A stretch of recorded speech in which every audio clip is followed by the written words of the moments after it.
ನಮಸ್ಕಾರ ವೀಕ್ಷಕರೇ, ಈ ವಿಡಿಯೋದಲ್ಲಿ ನಾನು 16 ಸೋಮವಾರದ ವ್ರತದ ಬಗ್ಗೆ ಇನ್ನಷ್ಟು ಮಾಹಿತಿಯನ್ನು ತಿಳಿಸಿಕೊಡ್ತಾ ಇದ್ದೇನೆ. ಈ ವ್ರತವನ್ನು ಯಾರು ಬೇಕಾದರೂ ಆಚರಿಸಬಹುದು.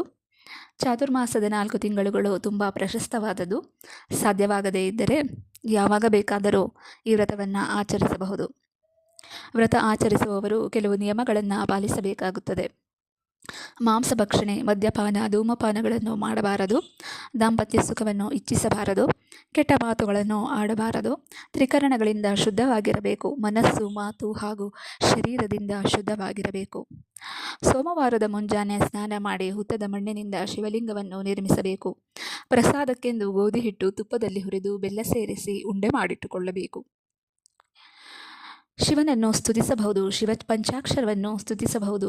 108 ಸಾರಿ, 500 ಸಾರಿ ಅಥವಾ 5000 ಬಾರಿ, ಎಷ್ಟು ಬಾರಿ ಸಾಧ್ಯವೋ ಅಷ್ಟು ಬಾರಿ ಸ್ತುತಿಸಿ ಶಿವನ ಧ್ಯಾನದಲ್ಲಿ ದಿನವನ್ನು ಕಳೆಯಬೇಕು.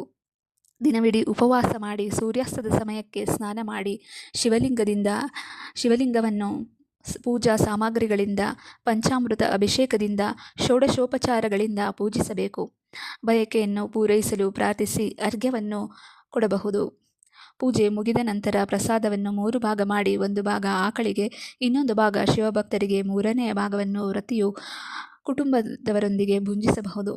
ಈ ರೀತಿಯಾಗಿ 16 ಸೋಮವಾರಗಳನ್ನು ಕಳೆದು ವ್ರತವನ್ನು ಆಚರಿಸಿ 17ನೆಯ ಸೋಮವಾರ ಭಕ್ಷ್ಯಭೋಜ್ಯಗಳಿಂದ ಬ್ರಾಹ್ಮಣರಿಗೆ ಊಟ ಮಾಡಿಸಿ ಬಾಗಿಣವನ್ನು, ತಾಂಬೂಲವನ್ನು ಕೊಡಬಹುದು.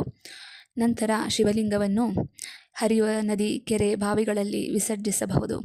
ಇಲ್ಲಿಗೆ ಈ ವ್ರತ ಮುಗಿಯುತ್ತದೆ.